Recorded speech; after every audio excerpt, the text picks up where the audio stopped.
My job is brand and customer experience. I think in lots of businesses we're all involved with. Some companies have had a go at putting them together, other companies keep them apart.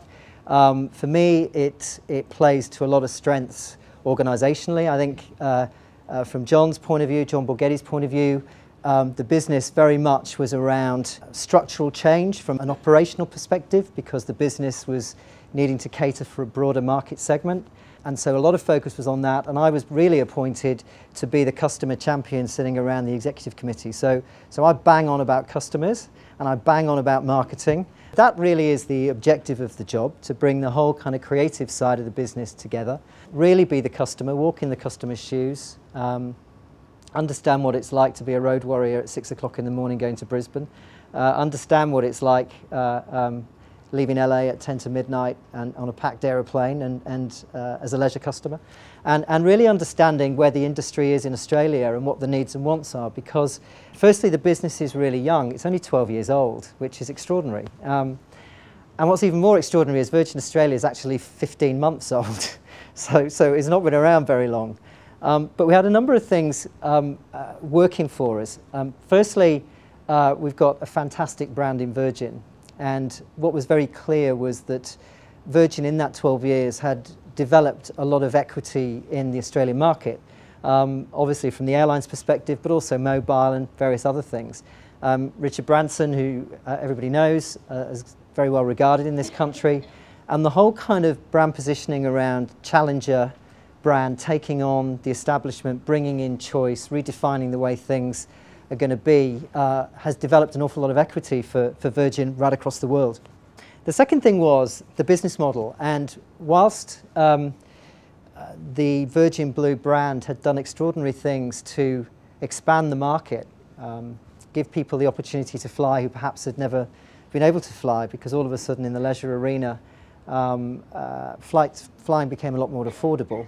What had happened over the last 10 years was that there was an awful lot of people fighting in that leisure bucket in aviation in Australia. And from our perspective as a business, we needed to think through where was our growth going to come from and where was the development of the business and the brand going to come from. And there's only so much leisure traffic there. And when you actually look in Australia at the nature of the business, at a business level, business purpose, business class, corporate level, there was actually very limited competition. And so the decision was taken a couple of years ago that actually we want to fish in that pool as well. We think we've been successful over the last 10 years, and there's no reason that we can't be as equally successful for everybody travelling in this country. And so that was really the strategic direction that John decided we needed to take, and really that was the genesis of the change program that you see today.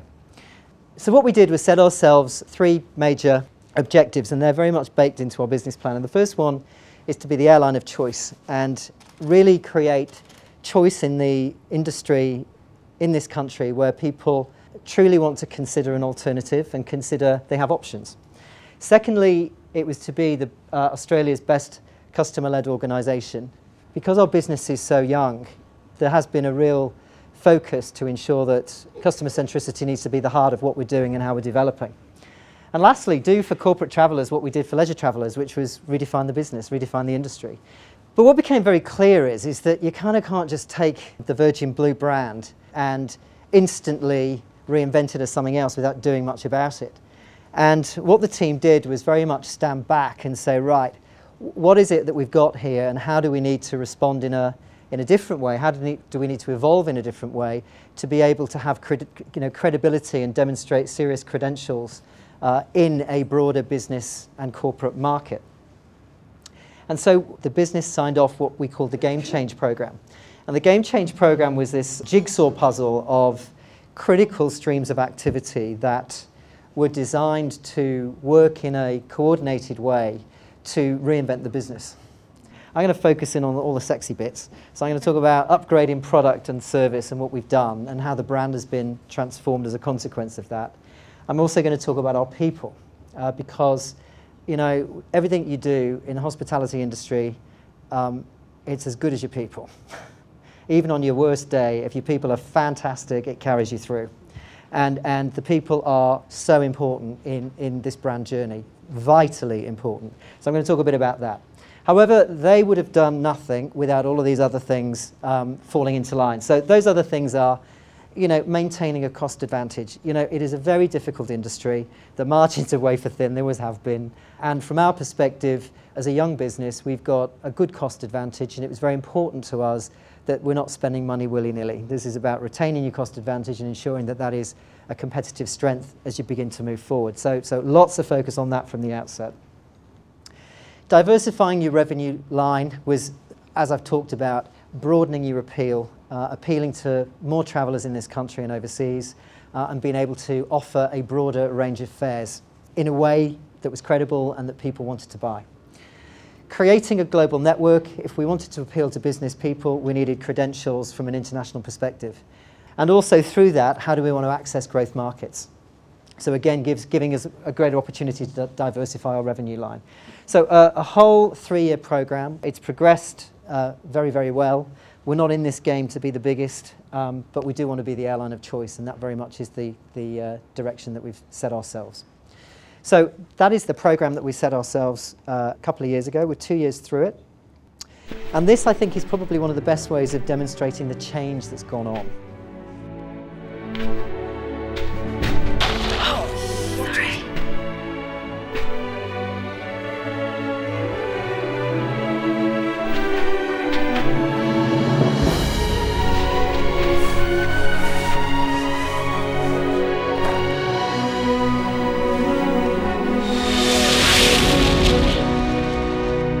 So that was a type of advertising that you would have been used to seeing.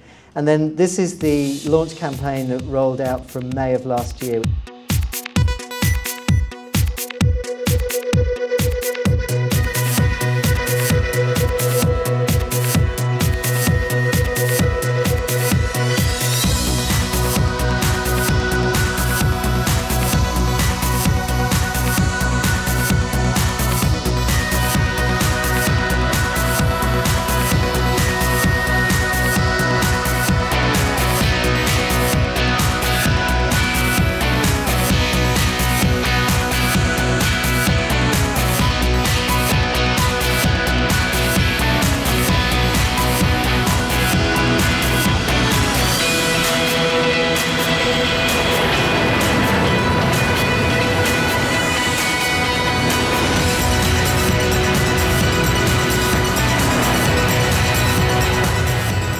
Like that?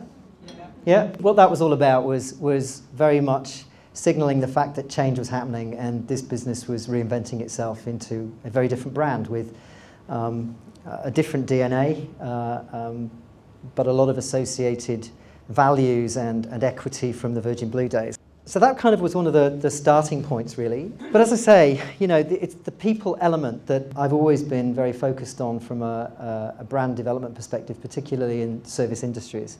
And certainly in our business, that our people are the key differentiator for us. And to win the Best Airline Staff Service Award for Skytrax, which is seen as being industry leading on a global stage, is fantastic, getting that 2 years on the run. And also, most attractive employer from a Randstad perspective, again, is very pleasing. From our point of view, the job is not done on the people front. That's the start of the job. What we've got to do is make sure we continue to build positive relationships, develop engagement with all of our people. Comms is an important part of it. Also, effective, positive relations with unions and staff representatives has meant that really there's been a big team effort behind this. So this isn't a few people banging a drum. This is everybody kind of getting behind what this change program is all about. The whole kind of rebrand challenge was extraordinarily significant, and there's a lot of very, very tired people around, one of whom is here this evening. Hans, where's Hans? Holzbosch? Hans. The journey that Hans and the team at Holzbosch worked with us on was very much going right the way back down to basics and saying, how are we going to deal with this rebrand and what does it need to reflect? And so a lot of stuff on aircraft interiors, lots of things with the airport. The whole area of senses, again, what does the brand represent from a sensorial point of view? How did we want to evolve in the digital environment? What does the exterior of the aircraft look like? The overall corporate identity.